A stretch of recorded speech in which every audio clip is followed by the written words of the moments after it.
This video is sponsored by Fabulous, the #1 self-care app to help you build better habits and achieve your goals.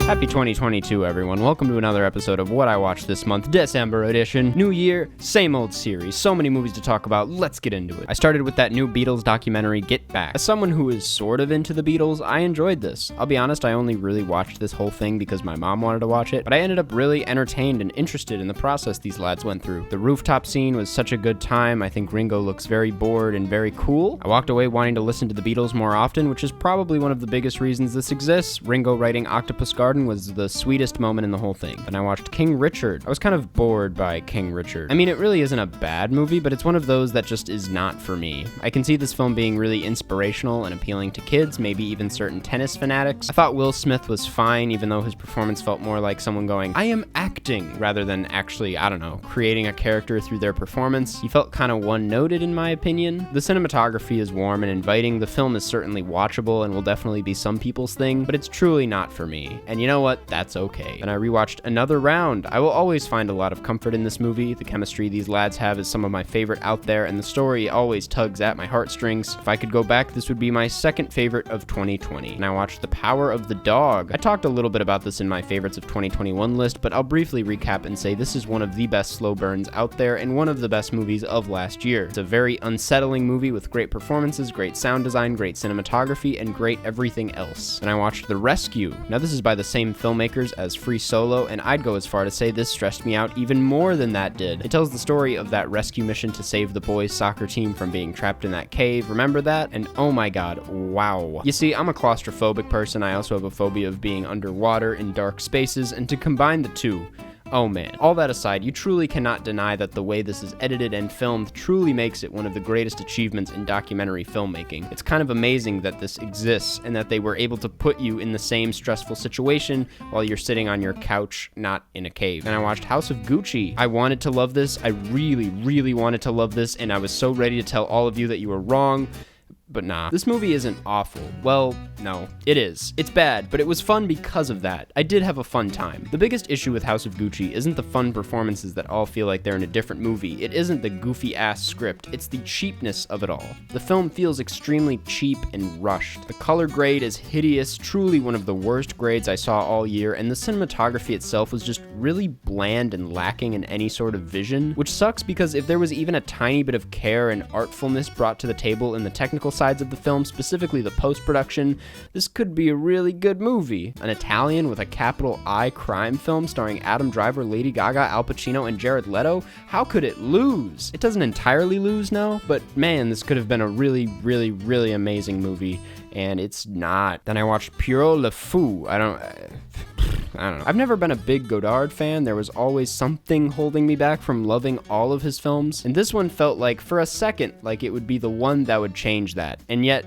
it just didn't get there. But like all of his films, I still really enjoyed it. This one has a lot of ideas, I don't know what else to call it, and most of them feel like they stick the landing. I didn't really walk away with much to walk away with, but that's okay. I thought it looked great. I'm really not great at understanding or talking about this man's movies, if you can't tell. Speaking of movies I understand, then I watched The Matrix in IMAX. This did not click for me the first time a few years ago. I didn't really understand what was going on, and I don't know if I was a dumbass then or a genius now, but what is there not to get here? This is a ridiculously straightforward movie, and I had a total freaking blast watching this on a giant screen. Not that it isn't all 5 stars, but the first 45 minutes of this movie are flawless, truly some of the sharpest action and sci-fi filmmaking I've seen on display. And the climax is as big and as crazy as you'd want it to be. This also might just be Keanu Reeves' best performance. I think it's a perfect sci-fi action film with just enough ideas that are out there to make it fun, but enough commentary on actual society to make it a really interesting take on what's going on out there. Then I watched all of the Air Bud movies. Yes, every single one.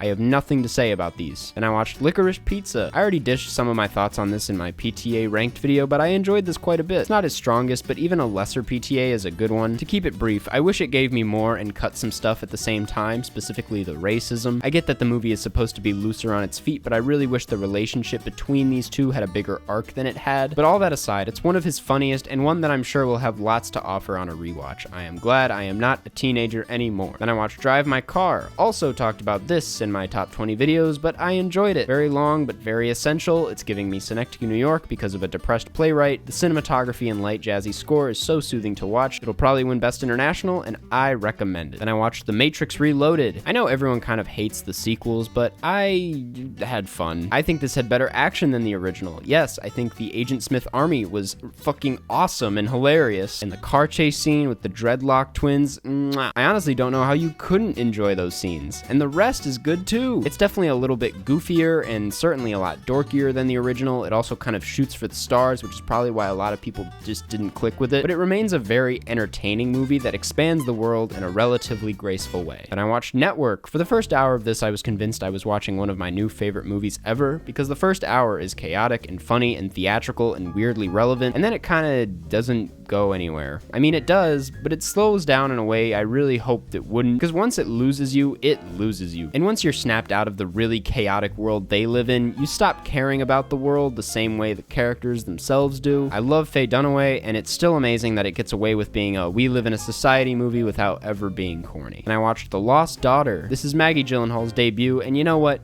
It is very obvious that that is what it is. The flashbacks, the lack of structure, the need to cut down, it's someone's first film for sure. And in a lot of ways, I really like it. I love a painful, ugly, and uncomfortable look into motherhood. Olivia Colman's performance definitely helps bring this aspect of the film to the surface, as does Jessie Buckley's. The intimate, and I mean intimate, cinematography is sometimes uncomfortably close and sometimes extremely effective in giving off this dizzying feeling. Paul Mescal looks amazing. I mean, there's so much to love about this, but it just makes me want to see what she does next more than anything else. And then I watched Hard 8. It is the worst PTA movie. That's all this is to me. And I watched The Trouble with Harry. This is one of Hitchcock's few attempts at comedy, and you know, he got somewhere with it. The premise is that a lot of people think they are responsible for one man's death, which is such an amazing Hitchcock premise. I just really wish he did more with it. The film drags a whole lot and kind of relies on the premise so deeply that it never really branches out into any new necessary territory. And yeah, it's consistently goofy and pretty fun, but definitely a weaker Hitchcock compared to what we're all used to. And I watched The Matrix Revolutions. This one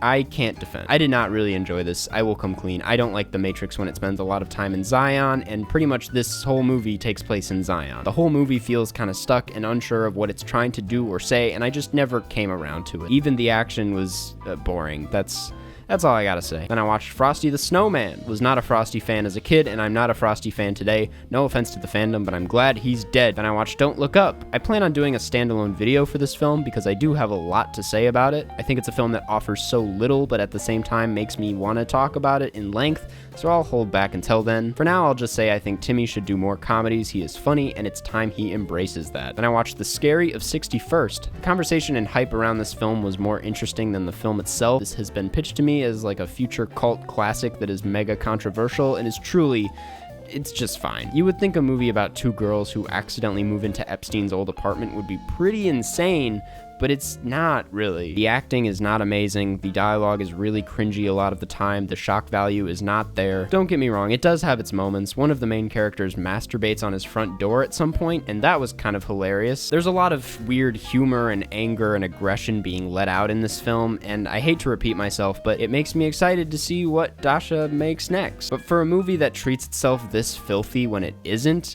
it would almost be better if this was the worst thing in the world instead of just whatever. Then I watched Princess Mononoke. I finally watched it, and I think it's my favorite Miyazaki movie. Usually with Miyazaki, I'll need a second watch to really understand the film. He's just so dense with what he does. But it only took one watch for this to fully click with me and make me decide this is my favorite. I connected more with Ashitaka than I have with any other Ghibli character. He feels like one of the more fleshed out characters he's written. I love how integral the colorful surroundings are to the plot. Like, they don't exist in the character's head as much as the characters in Spirited Away and Totoro do. The film is very much using these fun little ideas in a way that makes more sense. The animation, specifically all the war stuff, is stunning. The fire, oh my god. The sound is so well done that you could close your eyes and feel the story. God, this film is the best, and I am on my hands hands and knees begging to see it on the big screen. I cannot wait to watch it again. Then I watched The Matrix Resurrections. Hey, call me crazy. A bunch of you already did in the comments of my top 20 video, but I loved this movie. I had a lot of fun with it. I do think this is a ridiculous movie that somehow miraculously pulls off its meta commentary on sequels and reboots. I think the way it's able to commentate on the numbing of the Matrix itself and someone's art is kind of sad and beautiful at the same time, because call it cheesy, but it's very true. It at the very least makes for an interesting film that challenges the normal mainstream blockbuster output. I also think as a love story, which is what this is extremely well done. It makes a lot more sense in the context of Lana Wachowski losing her parents and best friend, and that making this film was her way of processing that grief and playing with the idea of bringing important loved ones back to life. I think that's really touching and creative, and the way this movie went about that